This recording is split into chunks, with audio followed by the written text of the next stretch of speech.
name is Adam Sanders, and I grew up in a little town in North Florida called Lake City. I moved to town in 2009 and pretty much just hit the ground running ever since. Started writing songs and meeting guys and trying to go out and network and just kind of get your feet wet and meet new guys, and just became friends with a lot of them and started co-writing, and that turned into a couple cuts later on and a couple singles after that. My very first cut that I ever got was by Luke Bryan. It was a song called Out Like That on his Crash My Party album, and I wrote that song with Cole Swindell and Aaron Goodvin, and I'll never forget the day me, Cole, and Michael Carter, who is Luke's guitar player and also Cole's producer, were at Sony Tree, and we were writing a song, and I knew the song Out Like That still had a chance to make the album, but one day it was kind of on and one day it was off, and Cole gets a text from Luke that day and says,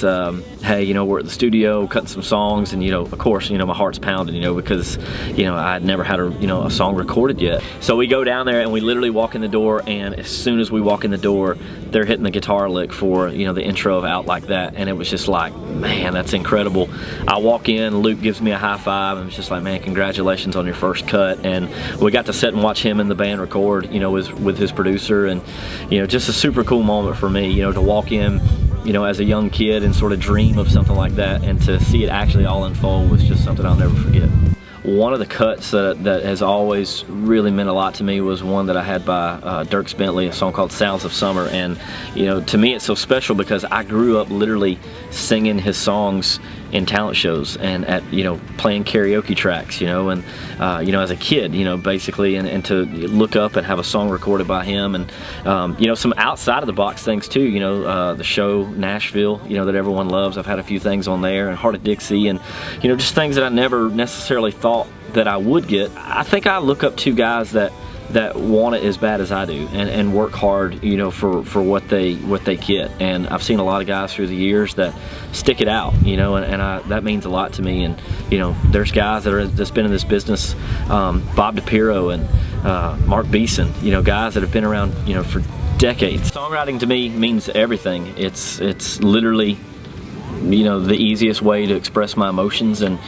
for the most part I'm a pretty closed off guy, and kind of stick to myself, but songwriting has always been my way to deal with happiness or sadness or whatever, and so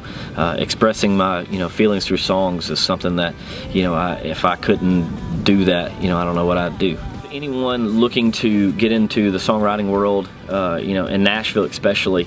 one thing that's always helped me is when I moved to Nashville, I always thought that I needed to write with the guys that were getting number ones at that time. When I was getting here, it was the Rodney Clawsons, the world, and the Bob DePiros and all these guys, and I really wanted to write up. But what I found later was find your group and find the group that you're going to rise with in the business, because you look up and 3 or 4 years down the road, all of your peers around you are all of a sudden becoming A&R at labels, or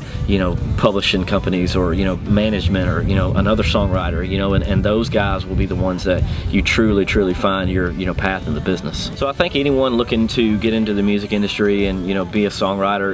my advice is just to find your group and find the guys that you're going to be able to rise with in the business and have success with down the road. I bet those fish are probably biting